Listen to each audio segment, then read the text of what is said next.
Today I wanted to show you some of my favorite golf conditioning exercises that we do here on our Pilates reformer equipment. And so I'm going to start here. Arm is straight. I do an over-under grip more for shoulder tracking with this position.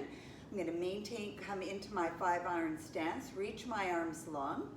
As I inhale, I rotate, and exhale, come through. Now, I do realize I'm not doing the full range of motion of the swing, but what I am working with here is the bracing of my core, maintaining my neutral position of my spine, and getting the timing of my hips, my ribs, and my arms following through while I maintain that elongation of the spine. So I really like that one. Another one is just our basic rotation. So if you watched my first video, what I talked about was the importance of being able to move your rib cage independent of your pelvis, and then your pelvis independent of the ribs. In this one, I'm rotating my rib cage and maintaining stability of my pelvis.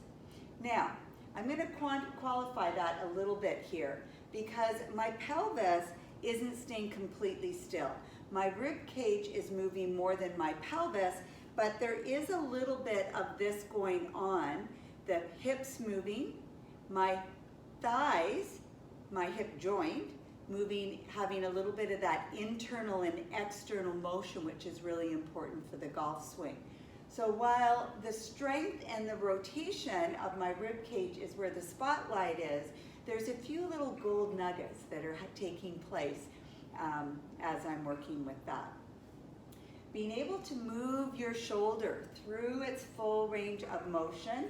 I'm adding the rotation here so that I get this sense of fluid motion from my rib cage all the way through to my arm. I'm working on rotator cuff stability. I'm working on wrist strength and a flow of movement. Good. I can also work on lateral strength and movement. Good. Ha. Good. So those are some of the lateral movements that we do to prepare for the golf swing. But also, if you did watch my first video on the requirements of the body, we talked a lot about hip mobility, leg strength, and glute strength. And so I'm going to lie down on the reformer here, and I'm going to work on mobility through my spine and strength through my glutes as I roll up.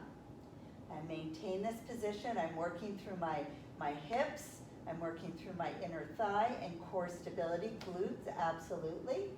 And I can press out and in. So I actually have a light resistance on the reformer. And so I actually have to work more through my glutes and my hamstring to pull the carriage in. I can do single leg movements here as well, challenging my glute and hamstring to hold my pelvis up and to pull myself in. I breathe. We work with your breath in Pilates, which is really important for golf. One of the things that I will cue my clients on when they are golfing is to inhale on the backswing, and then when they're ready to follow through, they would exhale, and that exhale helps them to uncoil the spine. We work on rotation, so now I'm keeping my rib cage more stable. You'll see there's a little bit of movement, but the majority of the movement is now in my pelvis and in my hips. Good. I can take these straps, put my feet into the straps, and I can start to work, so I've externally rotated my hips, through hip range of motion. So it's not just hip mobility, but we need to have the ability to have length in the hamstrings move through my hips. I can internally rotate at my hips, externally rotate at my hips. Good, to work through that whole hip joint. Good, I can work on inner thigh strength and stability here. And good.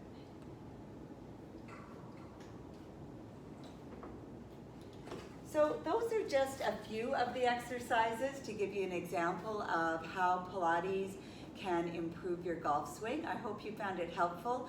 If you have any questions at all, please just send me an email, give me a call at the studio, Tawasin Wellness Center, or better yet, pop in and talk to me about how I can help you with your golf game.